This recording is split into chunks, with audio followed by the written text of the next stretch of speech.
Ang programang ito ay rated SPG, striktong patnubay at gabay ng magulang ang kailangan. Maaaring may masiselang tema, lengguwahe, karahasan, sexual, horror o droga na hindi angkop sa mga bata.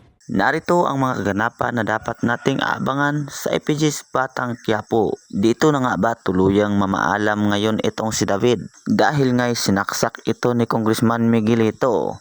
Kaya naman labis-labis ang kalungkutan ngayon na naramdaman nitong si Tanggol dahil hindi niya inaakalang kilalanin pa rin siya nitong si David bilang kapatid at kuya. At nakasama pa nga niya ito sa labanan nila ni Miguelito kaya sobrang sakit ang nararamdaman nitong si Tanggol dahil kitang-kita niya kung paano nga pinahirapan ni Miguelito itong si David. Kaya na may mas lalo pang nagagalit ngayon itong si Tanggol sa mga girero.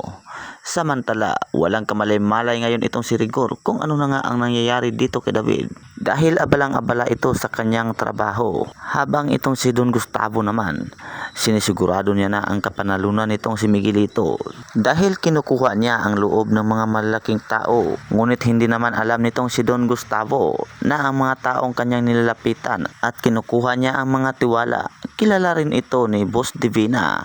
Ngunit dito nga nagkakamali itong si Don Gustavo dahil hindi rin makakapayag itong si Boss Divina na tuluyan ngang maupo itong si Miguelito bilang mayor. At dahil nga'y nangangako rin itong si Boss Divina dito kay Tanggol na gagawin niya ang lahat ng paraan upang masiguro lamang ang pagkapanalo nitong si Tanggol. Kaya dito na nga malalaman ni Don Gustavo na hindi nga rin basta-basta ang mga kasamahan nitong si Tanggol dahil magagawa rin ito ni Boss Divina na lapitan at kunin ang tiwala nito para magsuporta rin dito kay Tanggol. At yan na lamang po mga kaibigan ang ating pinakamainit na tagpo sa EPG's Batang Quiapo. Kaya kung kayo ay baguhan pa dito sa aking channel, pakihit nyo na ang inyong mga notification bell, pakilike, pakisubscribe na din. Maraming salamat sa inyong pakikinig at panonood.